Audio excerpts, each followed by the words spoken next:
నమస్కారం. ఇది సంగతికి స్వాగతం. పల్లెలే దేశానికి పట్టుకొమ్మలు. అలాంటి పల్లెలు రోజురోజుకు నీరసించిపోతున్నాయి.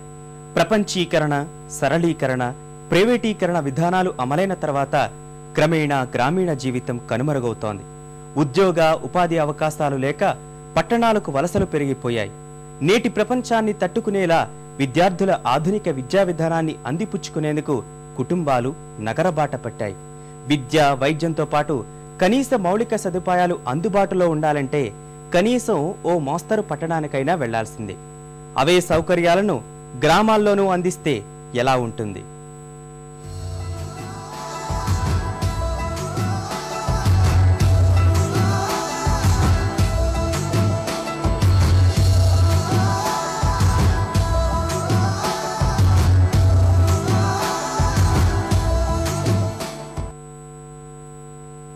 పున్సరి భారతదేశ పటంలో చూస్తే నలుసంత కూడా ఉండని చిన్న కుగ్రామం. నిన్న మొన్నటి వరకు అన్ని పల్లెల్లానే ఎన్నో అష్టకష్టాలు పడ్డ గ్రామసీమ.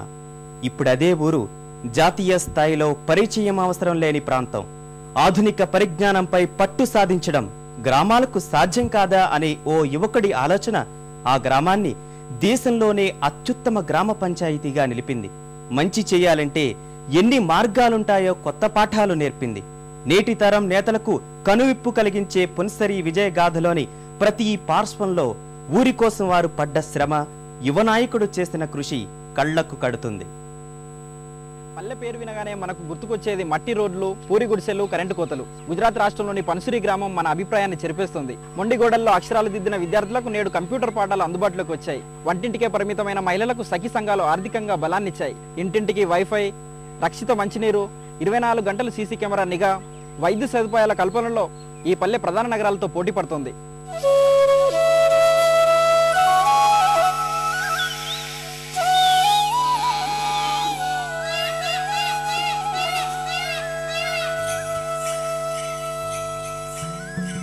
గుజరాత్ రాజధాని గాంధీనగర్ కు 100 కిలోమీటర్ల దూరంలోని సబర్కాంతా జిల్లాలోని కుగ్రామం పున్సరి.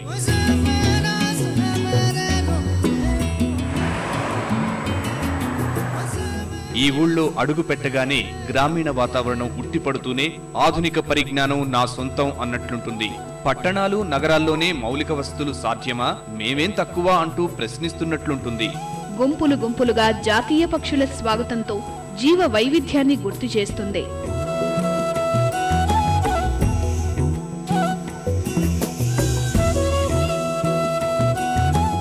మొండిగోడలతో గ్రామీణ వాతావరణం చిన్నాభిన్నమైన ప్రస్తుత పరిస్థితుల్లో ఇలాంటి గ్రామాలు ఇంకా ఉన్నాయా అనే అనుమానం వస్తుంది. పున్సరి మాత్రం గ్రామీణ సంస్కృతి సంప్రదాయాల్ని కొనసాగిస్తూనే నగరాల్లో ఉండే వస్తువులను అందిపుచ్చుకుంటోంది. పున్సరిని చూసి నగరాలు, పట్టణాలు తలదించుకోవాల్సిందే. ఎందుకంటే పట్టణాలు, నగరాల్లోనే సాధ్యమనుకునే సీసీ కెమెరాల వినియోగం, ఇంటింటికి వైర్లెస్ ఇంటర్నెట్, రక్షిత మంచినీరు పున్సరి ప్రజలకు పూర్తి ఉచితంగా అందుతున్నాయి. ఇందుకు చెల్లించాల్సిన వ్యయాన్ని పూర్తిగా గ్రామ పంచాయతీనే భరిస్తుంది.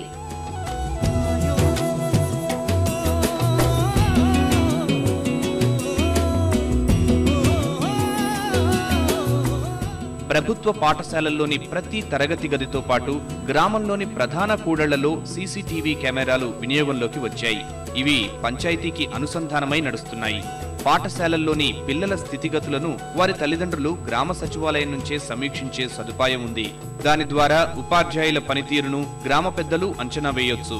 जो इंटरनेट का जो सुविधा होता है वो बहुत अच्छा किया उन्होंने और दूसरा के वो अगर ఉచిత ఇంటర్నెట్ సౌకర్యం కల్పించడం ఎంతో బాగుంది.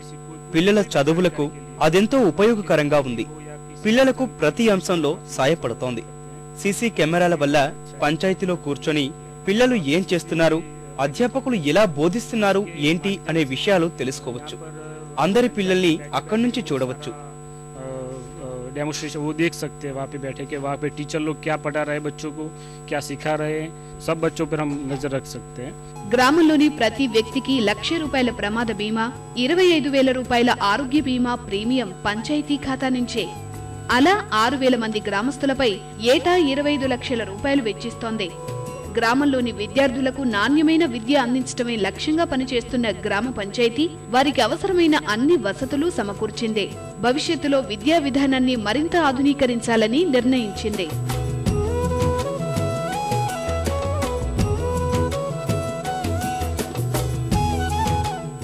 రక్షిత మంచినీటి వ్యవస్థలో లోపాలు సరిదిద్ది నీటి శుద్ధి యంత్రాన్ని ప్రారంభించారు. గ్రామ పంచాయతీ వాహనాల ద్వారా ప్రతి ఇంటికి మంచినీటిని సరఫరా చేస్తున్నారు.